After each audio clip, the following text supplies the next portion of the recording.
Des vacances de rêve.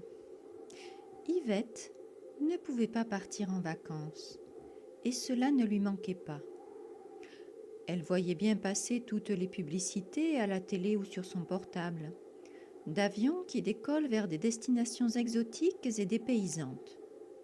Mais cela ne la faisait pas spécialement rêver, car elle vivait son rêve, un peu chaque jour, dans son quotidien.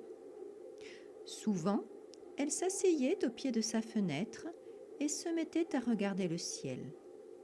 Ce ciel qui un jour avait inspiré un jeune Signol si fort qu'il en avait abandonné le travail de la terre pour se rapprocher de l'azur envoûtant en grimpant sur les échafaudages que lui offrirait son métier de maçon. Combien sont-ils comme ce jeune, à regarder plus haut et à viser le ciel, chacun à sa manière? Yvette, elle, prenait plaisir à jouer avec les nuages et les formes diverses que la brise et les courants vaporeux sculptaient sur eux. Elle venait de voir un lézard, et sa vision aussitôt l'emmena dans la garrigue, au milieu des thym, des sarriettes, du calcaire blanc et friable, et des cigales.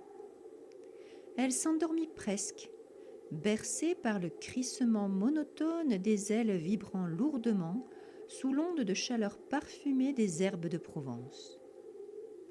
Quand elle rouvrit les yeux, à moitié assoupie, le lézard s'était carapaté, et une mer crémeuse, onctueuse comme l'écume des vagues salées de l'océan, l'avait remplacé. L'ondulation des palmes du cocotier voisin la transporta vers les plages de la Méditerranée, où, le soir tombé, les familles promènent, alanguies, dégustant glaces, gaufres, cocktails ou sangria, choisissant un bijou à l'étal ambulant de l'artisan commerçant, admirant l'habile coup de crayon du caricaturier accentuant menton, nez ou arcades, contemplant admirative le rayon vert sur l'horizon couchant. Le soleil réapparut de derrière les nuages et vint éblouir le visage d'Yvette. La façade blanche, réverbérante du bâtiment des bureaux d'en face, couverte des boîtiers d'air conditionné, pareils à des pustules d'acné proliférants, lui fit ressentir la pénombre et la fraîcheur entretenues dans les boxes de travail, moquetées et feutrées.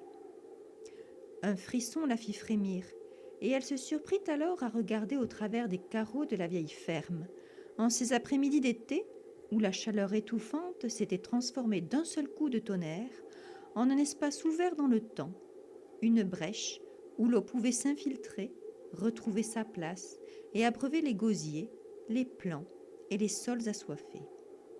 Non, Yvette n'avait pas besoin de partir en vacances. Son imaginaire lui suffisait. Des vacances de rêve, écrit par Sophie Bédoured, une chouette histoire tirée 64.com.